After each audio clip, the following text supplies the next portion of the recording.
अस्सलाम वालेकुम जी, कैसे हैं आप सब। रेडियो दक्सा में खुश आमदीद। आज मैं हाजिर खिदमत हूँ बुरशिकन बाय अमाया खान का 3rd एपिसोड का फर्स्ट पार्ट लेकर। तो चलो चलते हैं नॉवल के जानिब। सलाम अलैकुम। नाज़नीन ने दादी बेगम के सामने खड़े होकर उन्हें सलाम किया, जिसके जवाब में दादी बेगम ने अपनी ऐनक को 3 उंगलियों में थामकर सर से पैर तक पहले तो उसका मुआयना किया, फिर झटक कर बोली, ए बीबी, ये सलाम अलैकुम क्या होता है? तुम्हें किसी ने सलाम करना नहीं सिखाया? अस्सलामु अलैकुम कहा जाता है। चलो फिर से सलाम करो। दादी बेगम के पेदर पे हमलों से गड़बड़ाकर नाज ने आमना बेगम की तरफ देखा तो वह नरमी से मुस्कुराकर बोली, दोबारा सलाम कर लीजिए, जैसे दादी बेगम कह रही हैं। और नाजनीन ने मरील सी आवाज में दोबारा सलाम किया और अब की बार वो हर्फ को वाज़े अदा कर रही थी। यूं उसका सलाम कबूल कर लिया गया। दादी बेगम उसे शाबाश देते हुए बोली, हाँ शाबाश, अब हमेशा इसी तरह सलाम किया करना, समझी? नाज़नीन ने जल्दी जल्दी हाँ में सर हिलाकर उन्हें अपनी फरमाबरदारी का यकीन दिलाया। तो मुंह दिखाई के तौर पर 11 रुपए भी इनायत कर दिए गए।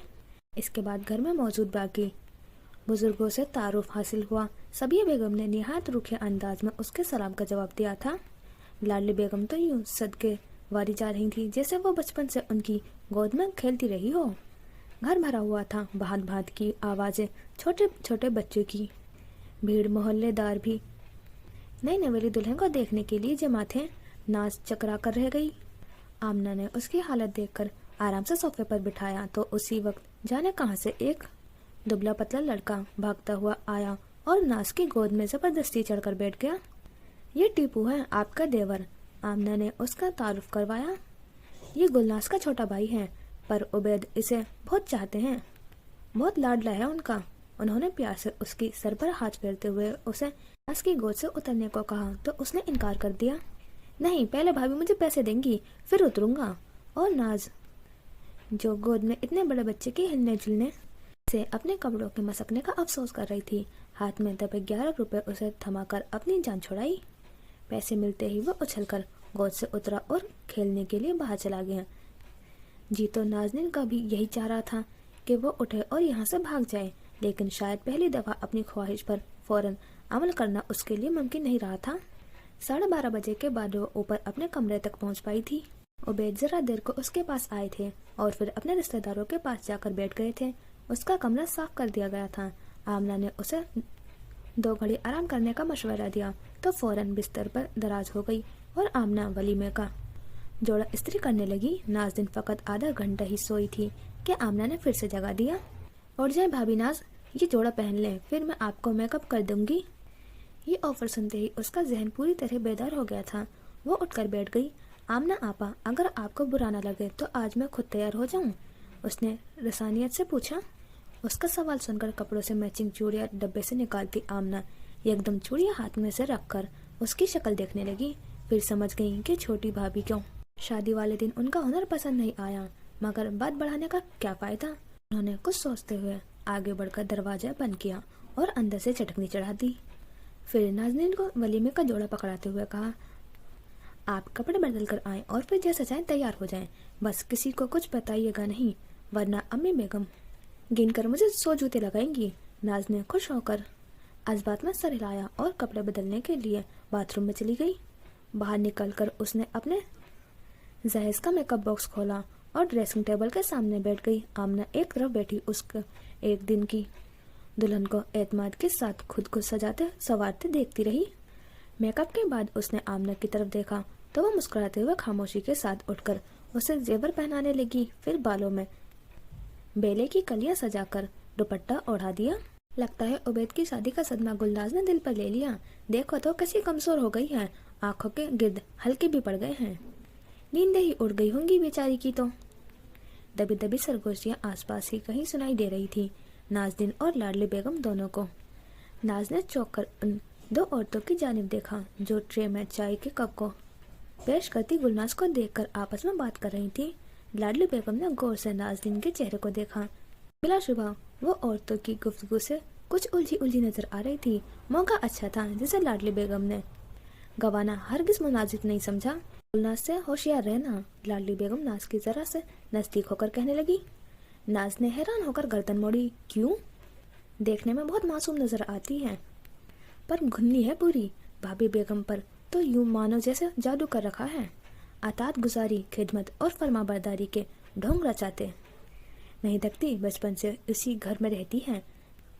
ऐसा काबू किया भाभी बेगम को कि इन्होंने उबैद से बात भी पक्की कर दी। उस पे दर पे इनकशाफात सुनती जा रही थी, लेकिन उबैद मियाँ ने इन वक्त पर इनकार कर दिया। भाई अच्छा ही किया, भला तुम्हारी जैसी हसीन लड़की के सामने उसकी क्या औकात थी। मैं तो बेहद खुश हूँ तुम दोनों की शादी से। उबैद ने बिल्कुल सही किया। नाज़नीन ने पहले दिन से ही लाडली बेगम को जोशो खरोश से मुलाहिजा कर रखा था। हकीकतन वो उस शादी में बेहद खुश दिखाई दे रही थी। गुलनाज शुरू दिन से ही उबैद को पसंद करती है। अब भी एक ही घर में रहना सहना होगा, हर रोज सामना भी होगा।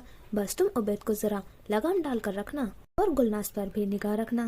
वैसे तो मैं किसी के जाती मामलात में दाखिल नहीं देती, लेकिन तुम मेरी बेटी जैसी हो और इस घर में नहीं हो, इसलिए तुम्हें नसीहत करने लगी हूँ, तुम बुरा ना मानना। लहजे की शीरनी और लाडली बेगम का मुशफिकाना रवैया नाज़नीन फौरन ही उनकी कही गई हर बात पर ईमान ले आई। वैसे भी उसने ब्याह कर आने के बाद अपने ससुराल वालों में सिर्फ आमना बेगम और लाडली बेगम का सलूक बेहतर पाया था कि ख्वातीन खुसूसन सबिया बेगम और कुदसिया की तो उसे देखकर ही तेवरा चढ़ जाया करती थी। रही गुलनाज तो उसे एक हफ्ते में उसने गुलनाज को सिर्फ कामों में मसरूफ पाया था। मेहमानों से भरे घर में वो फिरकी की तरह घूमती, हर एक को उसकी ज़रूरत की चीज़ पहुंचाती नजर आती थी। सबिया बेगम तो हर दम उसी के नाम के कलमा पढ़ती रहती थी। 1.5 हफ्ते तक सब मेहमान अपने अपने घर चले गए। लाडली बेगम वापस हिंदुस्तान रवाना हो गई। शफीकुल रहमान और आमना बेगम अबू धाबी चले गए। घर में शादी के हंगामे इख्तिताम पा चुके थे। मेहमानों के चले जाने के बाद नए सिरे से घर की सफाई सुथराई की गई। उबैद और नाज़नीन के लिए घर की बालाई मंजिल पर कमरा दिया गया था। अव्वल दिन से नाज़नीन का मामूल यही रखा गया था कि नंदों में से कोई एक उसे अपने साथ नीचे लेकर आता और फिर दोपहर तक वो नीचे ही रहा करती थी। आज 2 हफ्ते बाद उबैद फैक्ट्री जा रहे थे। कुदसिया उसके लिए नाश्ता बना रही थी कि सबिया बेगम किचन में से आई। कुदसिया को उबैद के लिए नाश्ता बनाता देखते बहुत गुस्सा आया। जब मेज पर नाश्ते के इंतजार में बैठे अंगवा पड़ते उबैद के पास आई तो खुद पर किसी हद तक काबू पा चुकी थी। दुलार से उनके सर पर हाथ रखकर पूछा, बेटा दुल्हन नीचे नहीं आई, तबीयत ठीक है उसकी? इंतहाई मोहब्बत से पूछे गए सवाल पर उबैद थोड़ा सा शर्मिंदा हुए। मुझे उसे जगाने का ख्याल नहीं आया था मैं बेगम, अभी बुला लाता हूँ। वो कुर्सी से उठने लगे तो सबिया ने हाथ पकड़कर बैठा दिया। रहने दो, वैसे तो उन्हें खुद ही आ जाना चाहिए था। फिर उन्होंने मेज पर नाश्ते की प्लेट रखती कमसिन मुलाजमा छीमू से कहा, तुम जाओ और छोटी भाभी को नीचे बुला लाओ। उबैद ने अखबार छोड़कर नाश्ता शुरू कर दिया। कुछ देर बाद छीमू अकेली ही नीचे वापस आ गई। सबिया ने देखते ही सवाल किया, क्या हुआ, नाज़नीन को साथ नहीं लाई तुम? अम्मी बेगम छोटी भाभी को बहुत नींद आ रही है। मैंने जगाया तो कहने लगी, सोने दो प्लीज, एक तो रात को तुम्हारे भाई नहीं सोने देते और अब तुम जगा रही हो। छीमू भोलेपन से नाज़नीन के अल्फाज बोल गई। उबैद माँ के सामने नाज़नीन का जवाब सुनकर पानी पानी हो गया और सबिया बेगम उन्होंने फौरन छीमू को बावर्ची खाने में जाने का हुक्म दिया और उबैद से कहा, गलती नाज़नीन की नहीं तुम्हारी है। तुमने उसे बताया नहीं कि इस घर के तौर तरीके क्या हैं। फजर के बाद तो इस घर में कोई भी बिस्तर पर नहीं लेटता। हम तो यूँ चुप हैं कि कहीं तुम ये ना समझो कि खामखा मैं तुम्हारी बीवी के पीछे पड़ गई हूँ। मैं आज उससे बात करूँगा। उबैद नाश्ता खत्म करके उठने लगा, मगर सबिया बेगम उसका इरादा भापकर जल्दी से बोली, हाँ अभी तुम फैक्ट्री जाओ, अपना काम देखो, उसके बाद बात होगी। सलाम करने के बाद गाड़ी लेकर निकल गया वो। नाज़नीन, तुम मुझे खुश देखना चाहती हो तो मेरे घर वालों को खुश रखो। उबैद का ये जुमला नाज़नीन पर बहुत कुछ वाज़ेह कर गया। शादी के बाद वैसे भी कुछ अजीबो गरीब किस्म के तजुर्बात हुए चले जा रहे थे। जिसने कभी अपने अलावा किसी को अहमियत नहीं दी थी, उस पर एकदम ही पूरे खानदान की खुशनुदी हासिल करने की जिम्मेदारी डाली जा रही थी। उसका नाज, नखरा, बेफिक्री व गरूर बस उसके कमरे तक ही महदूद रह गया था, क्योंकि उबैद उसे बेहद चाहते थे। वो हर शाम उसके लिए सज संवर कर तैयार रहा करती थी और वो उसे लेकर घूमने निकल जाता था। कभी सिनेमा तो कभी किसी रेस्टोरेंट में शाम की गुजरती थी।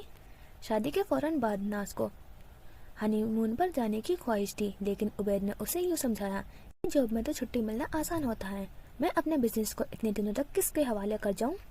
मैं तुमसे वादा करता हूँ, जहाँ कहोगी लेकर जाऊंगा, बस कुछ दिन ठहर जाओ। नाज खुद दिली से मान गई, लेकिन सबिया बेगम से बात करने के बाद जब उबैद ने नाज़नीन को उनके पास भेजा और उन्होंने सुबह का नाश्ता और दोपहर का खाना तैयार करने की ड्यूटी उसे सौंपना चाहिए तो वो घबरा गई। उसे तो अपना कॉलेज दोबारा ज्वाइन करना था, और यही बात जब उसने अपनी सास के सामने कही तो वो खूब तिलमिलाई। और अगली सुबह उबैद मियाँ की शामत आ गई और उबैद एक बार फिर नाज़नीन को समझाने बैठ गए कि अम्मी बेगम की खुशनुदगी हासिल किए बगैर तुम्हारा कॉलेज ज्वाइन करना मुमकिन नहीं है। अगर वो इजाज़त नहीं देंगी तो मैं मजबूर हूँ। नाज़नीन बादल नख्वास्ता अगले दिन सुबह सवेरे किचन में पहुंच गई। ज़्यादा से ज़्यादा एक हफ्ता ये काम करूंगी, फिर साफ साफ कह दूंगी उबैद से कि अपना वादा पूरा करें। पहले ही मेरी पढ़ाई का इतना हर्ज हो चुका है। वो सोचती हुई नाश्ता बनाने लगी।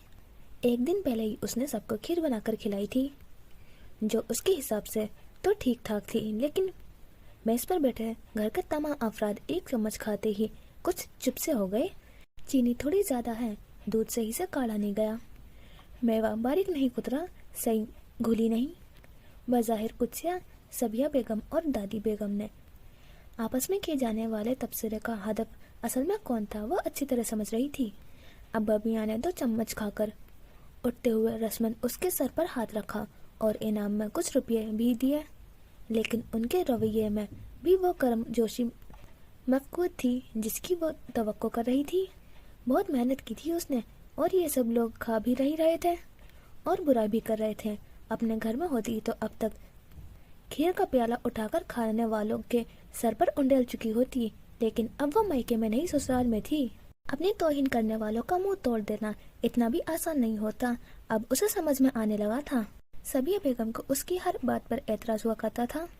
तड़का नहीं बघार कहा कीजिए, दुपट्टा सर से उतरना नहीं चाहिए, इतना जेवर पहनकर घूमने की जरूरत नहीं है, लिबास बारीक मत पहना करिए, खाने में नमक ज्यादा है, चाय ज्यादा उबाल दी आपने, टीपू से तू कहकर बात मत किया कीजिए। दूध वाले से हंस हंस कर बोलने की जरूरत नहीं थी। कुत्सिया कवारी बच्ची है, अपने लतीफों को अपने तक ही रखिए, घुंघरू वाली पायल उतार दीजिए, रोटी का किनारा मोटा हो जाता है, सही से बेलिए, सब्जी के छिलके बारीक काटें, जोर से मत हंसें, आहिस्ता कदम उठाएं।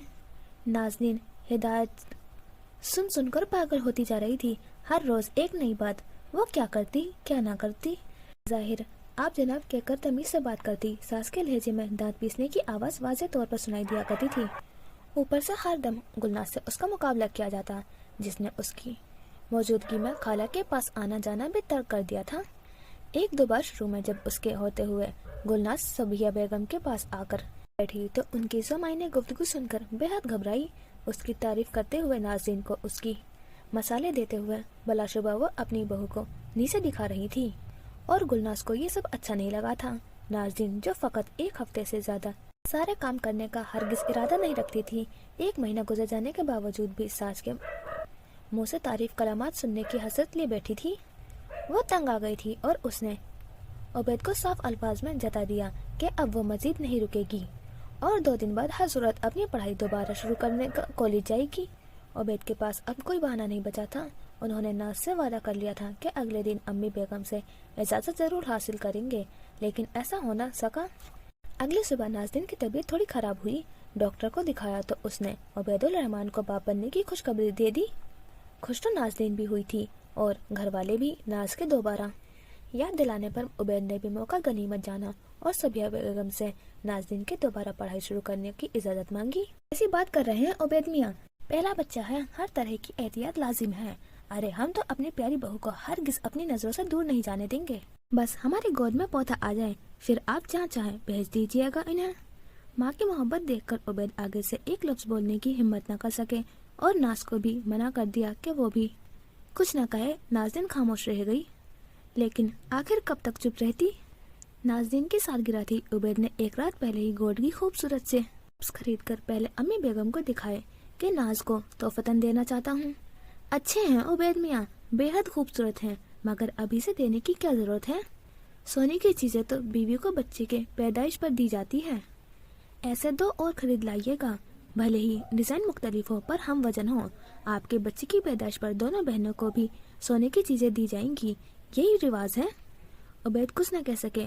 उसके घर में यही तरीका राज था। जिस किसी को आपस में तोहफे तोहफे देना होते तो वो सबिया बेगम के जरिए दिया करता था। उन्हें दिखाए बगैर, उनसे पूछे बगैर कुछ ना होता और वही फैसला किया करती थी कि क्या देना मुनासिब है और क्या नहीं। उबैद नाज़नीन के फरमाइश पर ही वो गोल्ड के टॉप्स खरीद कर लाए थे, लेकिन अब दे नहीं सकते थे। कोई बात नहीं, किसी अच्छे से रेस्टोरेंट में डिनर करवा दूंगा और कुछ शॉपिंग भी। वो दिल ही दिल में इरादा करते अपने कमरे में वापस आ गए। अगली शाम नाज़नीन अपना पसंदीदा सुर्ख रंग का लिबास पहना। अभी तीसरा महीना चल रहा था, लेकिन उसे हील्स पहनने से मना कर दिया गया था। उसने स्टाइलिश से ब्लैक स्लीपर निकाल कर पहने।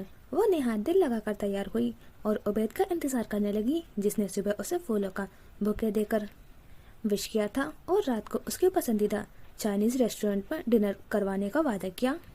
वह भी बहुत खुश थी। कमरे की खिड़की से लगकर वो उबैद का इंतजार कर रही थी। जैसे ही उनकी गाड़ी का हॉर्न सुनाई दिया, वह फौरन उठी और आईने के सामने खड़ी होकर लिपस्टिक का एक और कोट लगाने लगी। मुझे खुद ही नीचे चले जाना चाहिए, उसने सोचते हुए जल्दी से अपना कमरा बंद किया और संभल कर सीढ़ियाँ उतरने लगी। सीढ़ियों के आखिर में उबैद नजर आए। उसे यूं सजा सवरा देखकर तो जैसे फिदा ही हो गया। वो मुस्कुराई। आंखों ही आंखों में किए गए उबैद की मोहब्बत भरे इशारे से उसे गुदगुदा गए थे। कुर्सियाँ दरवाजा खोलने के बाद अब तक वहीं खड़ी थी। शायद इसलिए उबैद ने कुछ कहने के बजाय सिर्फ देखने पर ही इक्तफा किया था। मैं अम्मी बेगम को बताकर आता हूँ। उबैद ने हाथ में पकड़ा गाड़ी की चाबी को उंगली पर घुमाते हुए कहा और कुर्सिया के सर पर हल्की सी चपत लगाकर सबिया बेगम के कमरे की जानिब बढ़ गया। नाज़नीन सास के कमरे की जानिब बढ़ी। इतनी देर लगा दी उबैद ने। माँ के घुटने पकड़कर बैठने का बड़ा शौक है, सीधे जाते और बताकर आ जाते। वो जब सी होती कमरे के नजदीक पहुंची और दरवाजे पर ही रुक गई। नहीं उबैद मियाँ, आज रात हम नाज़नीन को घर तो क्या कमरे से भी बाहर निकलने की इजाजत नहीं दे सकते। उनसे कहें कि अपने बिस्तर पर पाँव सीधे करके आराम से लेट जाएं। बिल्कुल भी उठने की जरूरत नहीं है। आज रात चांद ग्रहण हो गया है। जो औरतें उम्मीद से हैं उन्हें एहतियात करनी पड़ती है। लेकिन अम्मी बेगम, चांद ग्रहण तो 7 बजे खत्म। उबैद की मिनमिनाती आवाज में किया जाने वाला बेजर सा एहतिजाज मतीउर रहमान को बेहद गिरा गुजरा। बहस मत कीजिए उबैद मियाँ, जैसी आपकी वालिदा कह रही हैं वैसा ही कीजिए। उन्होंने उबैद की बात काट दी और उन्हें मजीद कुछ भी कहने से मना कर दिया। नाज ने थोड़ा और आगे होकर कमरे में झांका। उसकी सास ससुर अपनी मुसहरी पर बराजमान थे। मतीउर रहमान तो किसी किताब को हाथ में लिए बैठे थे, जबकि सबिया बेगम अपने सामने बैठे उबैद से मुखातिब थी। उनकी सालगिरह मनाने को इतना ही दिल चाह रहा है तो तुम जाओ और बाजार से केक और सीख कबाब ले आओ। कुदसिया भी खुश हो रही थी कि भाभी की सालगिरह है। भाई जरूर हमें दावत देंगे, लेकिन तुम शादी के बाद उस बहन को बिल्कुल ही भूल गए हो जो तुम्हें हंसा देखकर तुम्हारी नजर उतारने लग जाती है। कुछ उसके दिल का भी ख्याल करो। तुम दोनों मियाँ बीवी अकेले घूमने चले जाते हो। हम तो खैर बूढ़े हैं, हमें तुम ना भी पूछो तो बुरा नहीं मानेंगे। हालांकि तुम्हारा फर्ज बनता है कि किसी तौर पर अपने माँ बाप, दादी बेगम और छोटी बहन की दिल आजारी न होने दो। कितने दिन गुजर गए तुमने सालिया खाला की शक्ल नहीं देखी, गुलनाज का हाल नहीं पूछा, टीपू की खैरियत नहीं मालूम की। ए मियाँ, मैं पूछती हूँ, शादी होकर वो यहाँ आई है या तुम ब्याह कर उनके यहाँ चले गए हो जो अपने प्यारों को यूं फरामोश कर दिया? जवाब दो। और उबैदुर रहमान की जबान पर ताला तो वालिद साहब की घुरियाँ डाल ही चुकी थी। अम्मी बेगम बेकार ही बात को तूल दिए जा रही थी। नाज़नीन ये सब देखकर वापस पलट गई। उबैद खामोश क्यों था? ये अदब था, लिहाज था, मसलहत थी या फरमाबरदारी? नाज को इससे हरगिज मतलब नहीं था। गर्ज थी तो बस इतनी कि उबैद उससे किए वादे निभाने में मुसलसल नाकाम हो रहा था। अगर वो इतना ही बेइख्तियार था तो शादी से पहले ऐसे दावे ना किए होते। वो कौन से उसके इश्क में मरी जा रही थी। गुस्से में खोलती वो अपने कमरे में इधर उधर टहल रही थी, लेकिन उबैद 1 घंटे गुजरने के बावजूद अभी तक ऊपर नहीं आया था। वो कुचिया को अपने साथ कहीं लेकर गया था। जब वापस आया तो उसे बुलाने के लिए कमरे में आए। नाज़नीन कपड़े तब्दील कर चुकी थी और मेकअप भी साफ कर लिया था। चलो नाज़नीन, नीचे सब घर वाले तुम्हारा इंतजार कर रहे हैं। मैं केक और सीख कबाब वगैरह लाया हूँ। तुम्हारा बर्थडे सेलिब्रेट करते हैं। चलो, तंग आ गई हूँ मैं आपकी घर वालों के ड्रामों से। ये लोग मुझे कभी खुश नहीं देख सकते, हमेशा मेरी ख्वाहिश के आगे दीवार बनकर खड़े हो जाते हैं और आप इनके हाथों में कठपुतली बनकर नाच रहे हैं। कैसे मर्द हैं आप? ये पहला मौका था। उबैद नाज़नीन का असल रूप देख रहा था। वो नखरीली थी, मगरूर थी, उन्हें मालूम था, लेकिन इस दर्जा बदतमीज भी है, ये आज मालूम हुआ था। یہ تم کس لہجے میں بات کر رہی ہو مجھ سے؟ اور آہستہ بولو، نیچے آواز پہنچ رہی ہوگی۔ کیوں تماشا بنا رہی ہو؟ بناؤں گی میں تماشا، ضرور بناؤں گی۔ تنگ آ گئی ہوں میں دن رات سب کی خدمتیں کر کر کے۔ یہ کرو، یہ نہ کرو، یہ پہنو، یہ نہ پہنو، ایسے بولو، ایسے اٹھو، یہ کھاؤ، وہ مت کھاؤ، کیا مصیبت ہے؟ کان پک گئے ہیں میرے یہ بکواس سن سن کر۔ سب کچھ ان کی مرضی کا کرتے رہو، تب بھی یہ لوگ خوش نہیں ہوتے۔ کتنی کوشش کی ہے میں نے سب کا دل جیتنے کی، اور یہاں کسی کو میری قدر ہی نہیں۔ ہر وقت مجھ پر کیڑے نکالتے رہتے ہیں۔ اور آپ کی ماں؟ بس ایک لفظ مت کہنا، اور نہیں تو مجھ سے برا کوئی نہیں ہوگا۔ تمہیں مجھ پر غصہ ہے تو صرف مجھ تک محدود رکھو، میری ماں کو کچھ کہنے کی ضرورت نہیں ہے۔ عبید مزید کچھ اور نہیں سن سکتا تھا۔ اس نے غصے میں ناظرین کا بازو کھینچتے ہوئے کہا، کیوں نہ کہوں، سارا فساد ہی اسی بڑھیا کا پھیلایا ہوا ہے۔ ناظرین بھی آسانی سے چپ ہو جانے والوں میں سے نہیں تھی۔ میں کہتا ہوں چپ ہو جاؤ، خاموش ہو جاؤ۔ عبید نے ناظرین کو غصے میں زور سے دھکا دیا۔ وہ لڑکھڑا کر صوفے پر گر گئی۔ عبید کمرے سے باہر نکل گیا۔ کچھ منٹوں بعد ناز نے اس کی گاڑی کی آواز سنی۔ کھڑکی کے پاس آ کر اس نے دیکھا تو عبید اپنی گاڑی نکال کر جا رہا تھا۔ اس رات یہ ان کا پہلا جھگڑا تھا، پہلا جھگڑا، پہلی لڑائی، پہلا اختلافات۔ دونوں میاں بیوی کبھی نہیں بھولتے، لیکن ناز اور عبید جلد اس لڑائی کو بھول گئے۔ اس لیے نہیں کہ ان دونوں کو اپنی غلطی کا احساس ہوا تھا اور ایک دوسرے کو معاف کر کے وہ پھر سے شیر و شکر ہو گئے تھے، اس لیے بھی نہیں کہ وہ ایک دوسرے سے بہت محبت کرتے تھے، اور محبت میں ایسی لڑائیاں کوئی معنی نہیں رکھتی، بلکہ اس لیے کہ اس کے بعد تو ان کا ہر بات پر ہی لڑائی ہونے لگی تھی۔ دوسری لڑائی اس سے اگلے ہی دن ہو گئی تھی۔ ناظرین اپنے طور پر عبید سے ناراضی میں خود کو حق بجانب سمجھ رہی تھی، اور عبید اپنے آپ کو دونوں کو انتظار تھا کہ منانے میں دوسرا پہل کرے گا۔ اگلی رات عبید نے فیکٹری سے واپس آ کر ناز سے کوئی بات نہیں کی تھی۔ ان کی خاموشی ان کی خفگی کا اظہار کر رہی تھی۔ وہ کھانا کھا کر اوپر کمرے میں آئے، کپڑے تبدیل کیے اور پھر اپنی گاڑی لے کر باہر نکل گئے۔ پھر واپسی رات 1:30 بجے کے قریب ہوئی تھی۔ ناظرین اس کا انتظار میں جاگ رہی تھی۔ اس نے ناز کو صوفے پر بیٹھا دیکھ کر بے مخاطب کیے بغیر باتھ روم میں لباس تبدیل کرنے چلے گئے۔ پھر آ کر اپنے بستر پر لیٹا اور لحاف کو سر تک اوڑھ لیا۔ ناظرین پہلے یوں ہی بیٹھی رہی، پھر ایک جھٹکے سے اٹھی اور عبید کے اوپر سے لحاف کھینچ کر اتار کے زمین پر پھینک دیا۔ عبید اس کی ضرورت پر حیران پریشان سا ہو کر کھڑا ہوا۔ انہوں نے کب ایسی حرکتیں دیکھی تھی؟ کیا بدتمیزی ہے! غصے میں لال پیلی ناظرین لحاف پھینک کر اسے کناتوز نظروں سے گھور رہی تھی۔ کہاں گئے تھے؟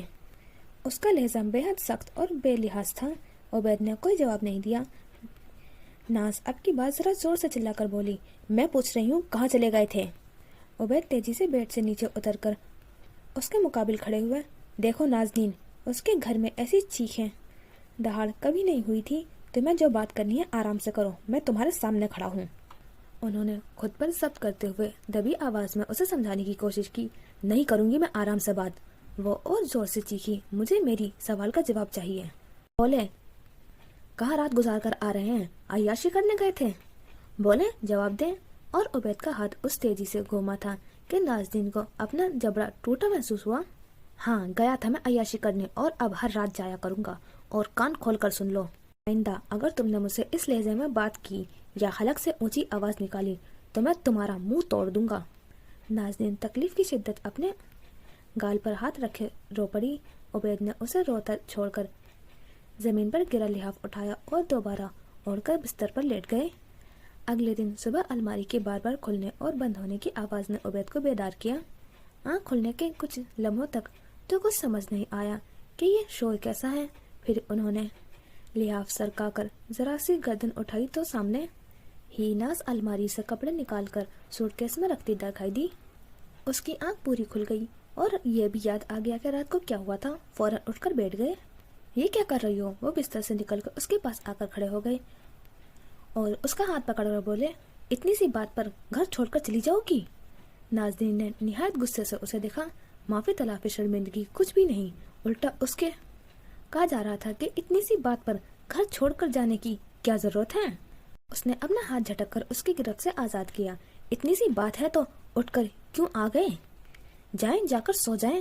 اس کا لہجہ اس کی موڈ کی طرح بے حد خراب تھا۔ عبید ایک گہری سانس لے کر رہ گیا۔ رات کو بھی نازنین کی بدتمیزی نے اس سے غصہ نہ دلایا ہوتا تو وہ کبھی اس پر ہاتھ نہ اٹھاتے اور اتنی سخت تنبیہ کے باوجود وہ ان سے دوبارہ اسی لہجے میں بات کر رہی تھی۔ دیکھو ناز، تم ذرا تمیز سے بات کیا کرو، مجھے اس لہجے کی عادت نہیں ہے، ہم نے کبھی اپنے گھر میں عورتوں کی اونچی آواز نہیں سنی۔ ناز نے ہاتھ میں پکڑی ساڑی گول مول کر کے زمین میں پھینک دی۔ مجھے بھی عادت نہیں ہے ایسے سلوک کی جو آپ اور آپ کے گھر والے میرے ساتھ کر رہے ہیں۔ کبھی میری ماں کی ہمت نہیں ہوئی کہ مجھے کسی کام پر ٹوک سکے، اور یہاں دن رات جو 24 گھنٹے ایک ایک لمحے میں آپ کی ماں کی چک چک برداشت کرتی ہوں۔ اپنے گھر میں کبھی کسی کام کو ہاتھ نہیں لگایا، اور یہاں گدھوں کی طرح کام کروایا جاتا ہے مجھ سے۔ کھانا تیار کرنے میں 5 منٹ کی دیر ہو جائے تو امی بیگم آسمان سر پر اٹھا لیتی ہے، اوپر سے آپ کے کان الگ بھرے جاتے ہیں، ہر وقت میری برائیاں کر کر۔ آپ کے دل میں میری محبت ختم کرنے پر تلے ہوئے ہیں سب لوگ، اور آپ کاٹ کے الو بن کر سب سن رہے ہیں، مان رہے ہیں مجھے نہیں رہنا آپ کے ساتھ، میں جا رہی ہوں یہاں سے۔ مت جاؤ ناز، میں تمہارے بغیر نہیں رہ سکوں گا، میں امی بیگم سے بات کروں گا، قدسیہ کو بھی سمجھا دوں گا، کوئی تمہیں تنگ نہیں کرے گا، پلیز یہاں بیٹھ جاؤ۔ وہ ناز کو زبردستی پکڑ کر صوفے پر بٹھاتے ہوئے اس کے پاس زمین پر وہیں بیٹھ گئے۔ نازنین دیکھو، ہم جوائنٹ فیملی سسٹم میں رہتے ہیں، بھائی جان کے جانے کے بعد ساری ذمہ داری مجھ پر آتی ہے، مجھے سب کی سننی ہے، سب کو خوش رکھنا ہے، یہ میری مجبوری ہے اور میرا فرض بھی، بیٹا ہوں میں اس گھر کا۔ اگر میری ماں باپ کو میری بیوی سے کوئی شکایت ہوگی تو ہر الزام میری ذات پر ہی آئیں گا کہ میں نے اسے کنٹرول نہیں کیا۔ میں کوئی گائے یا بکری نہیں ہوں جسے ہانک کر کھوٹے سے باندھ دیں گے آپ۔ بیوی ہوں آپ کی، میری بھی حقوق ہیں، صرف بیوی نہیں محبوبہ بھی ہو۔ عبید اس کے غصے کو خاطر میں نہ لاتے ہوئے اپنی چاہت کا اظہار کرنے لگے۔ بہت محبت کرتا ہوں میں تم سے، ہاں بہت زیادہ، ناز نے تنزیہ لہجے میں کہا، اس لیے رات کو میرے منہ پر تھپڑ مارا تھا۔ اپنی بات مکمل کرتے ہوئے اس کا گلا رون گیا تھا اور عبید کو پچھتاوے نے گھیر لیا۔ کندھے جھکا کر انہوں نے ایک گہری سانس لی، پھر نرم لہجے میں اس سے پوچھا، اچھا بتاؤ کیا چاہتی ہو، کیسے ختم ہوگا یہ جھگڑا؟ مجھ سے غلطی ہوئی، مجھے آرام سے بات کرنی چاہیے تھی، تم پر ہاتھ نہیں اٹھانا چاہیے تھا، آئی ایم سوری، اب مان جاؤ نا۔ ناز نے سر جھٹک کر دوسری طرف دیکھنا شروع کر دیا، لیکن اب اس کی انداز میں وہ پہلے جیسی تیزی دکھائی نہیں دے رہی تھی۔ عبید اس کی خبیر کا یہ انداز دیکھ کر مسکرا دیا، اچھا چلو، میں نے غلطی کی، سزا بھی مجھے ہی ملے گی۔ آج شام کو جلدی گھر آ کر تمہیں ساتھ ڈنر کرواؤں گا اور پھر لبرٹی جویلرز کے پاس جائیں گے۔ ناز کی گردن موڑ کر انہیں دیکھا، پھر سے وعدہ خلافی تو نہیں کریں گے؟ عبید نے معصومانہ انداز میں فوراً نفی میں سر ہلاتے ہوئے اپنے وعدے کی سچائی کا یقین دلایا۔ ناز تھوڑا سا مسکرائی، اور آئندہ مجھ پر ہاتھ نہیں اٹھائیں گے؟ عبید نے فوراً کان پکڑ لیا، ہرگز نہیں، بالکل نہیں، تمہاری قسم، اب کبھی نہیں لڑوں گا۔ ناز کھلکھلا کر ہنس پڑی، مرد کا ہاتھ ایک بار اٹھ جائے تو دنیا کی کوئی طاقت اسے روک نہیں سکتی۔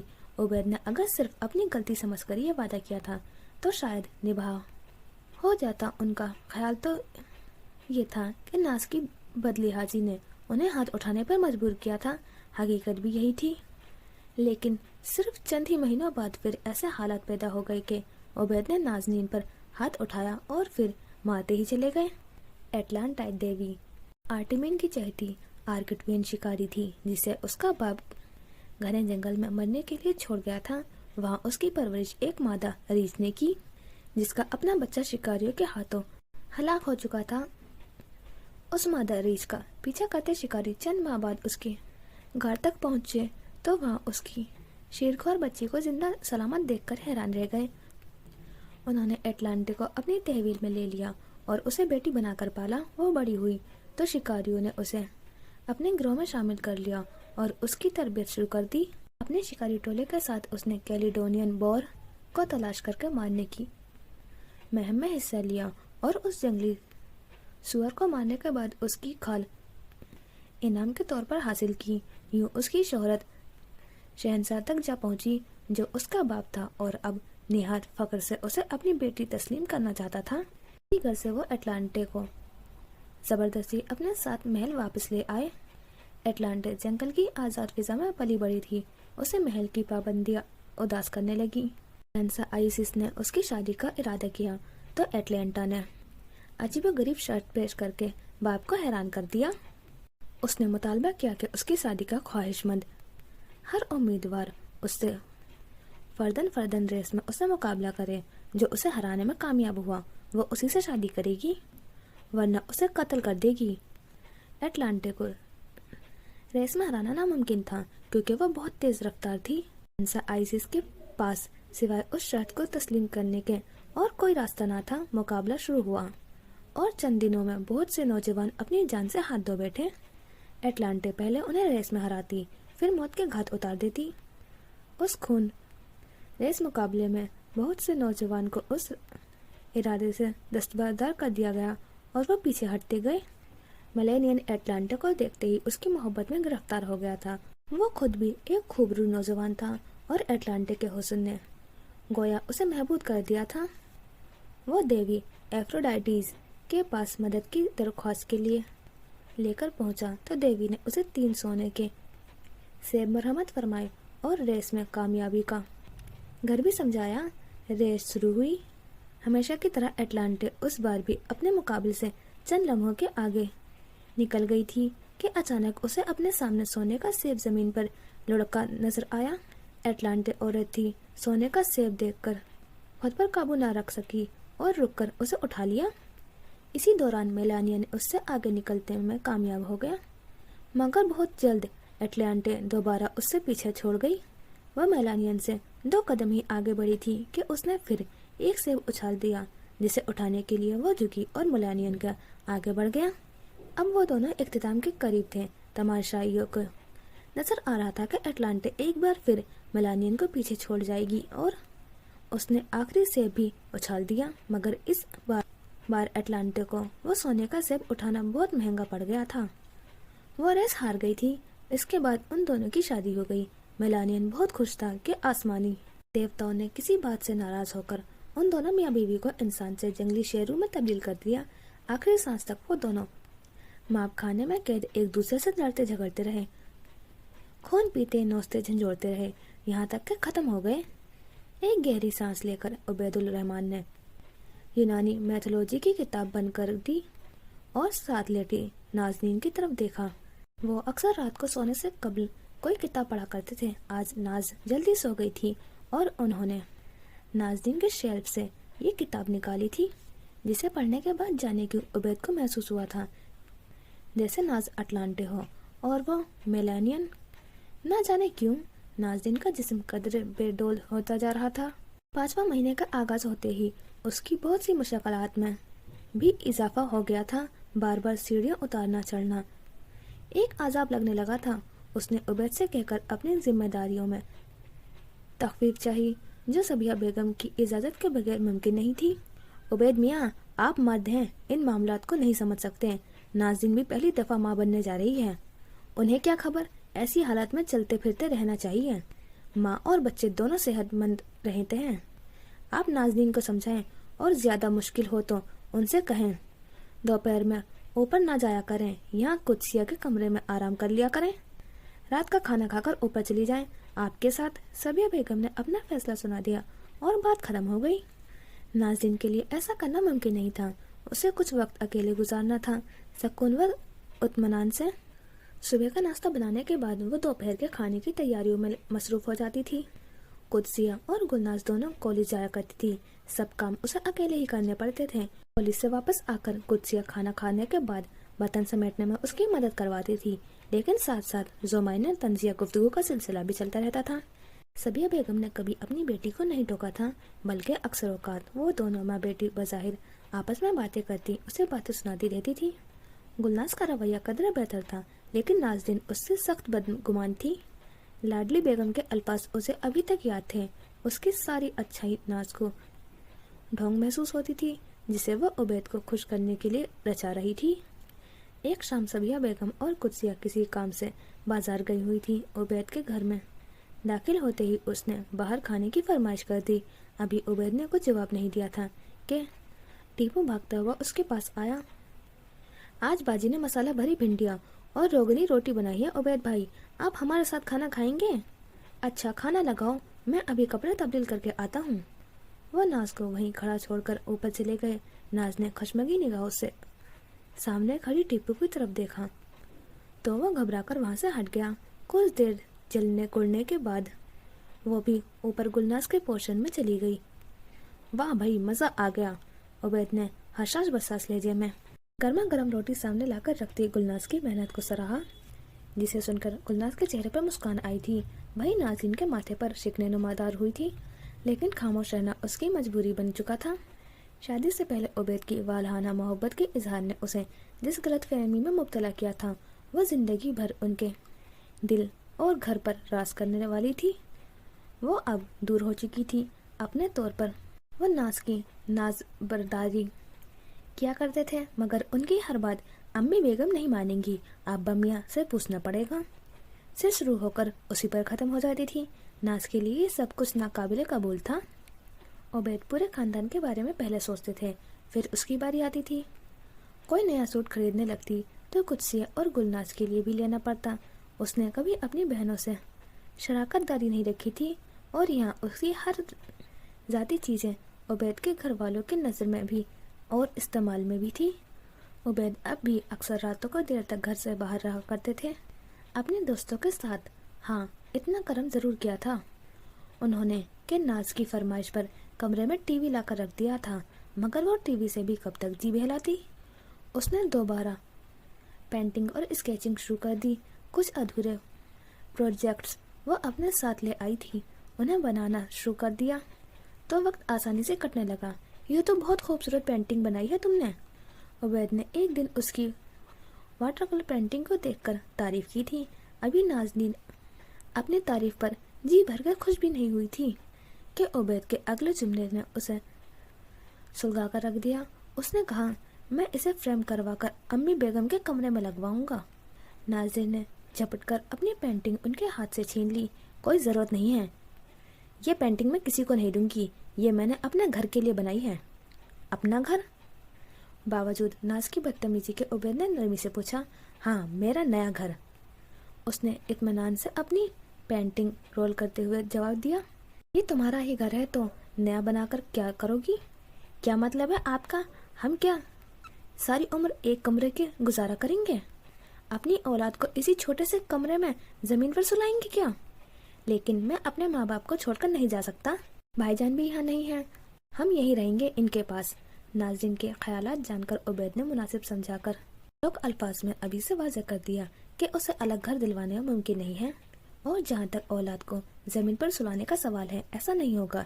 ये कमरा इतना भी छोटा नहीं है, हम वहाँ कोने में उसके लिए बेड और एक छोटी अलमारी रख सकते हैं, तुम फिक्र न करो। फिर भी मैं ये पेंटिंग किसी को नहीं दूंगी। ठीक है, किसी को मत देना। उबैद के लिए यही बहुत था कि नाज ने उनका फैसला चुपचाप मान लिया था, आगे से कोई बहस नहीं की थी। अच्छा जी, तो ये हो गया हमारा पार्ट 1 कंप्लीट, और जैसी नाज़रीन की आदत दिखाई थी तो ये तो होना ही था। तो देखते हैं अब ये कब तक शिफ्ट होंगे नए घर में। और मैं इस टाइप का नावल फर्स्ट टाइम पढ़ रही हूँ, तो मुझे कुछ डिफरेंट लग रहा है। आपने क्या पहले रीड किया हुआ है इस टाइप का नावल, या फिर आपका भी फर्स्ट टाइम है? तो बताना ज़रूर, और मिलते हैं इंशाल्लाह नेक्स्ट एपिसोड में। दुआओं में याद रखना। खुदा हाफिज़, अपना ख्याल रखना।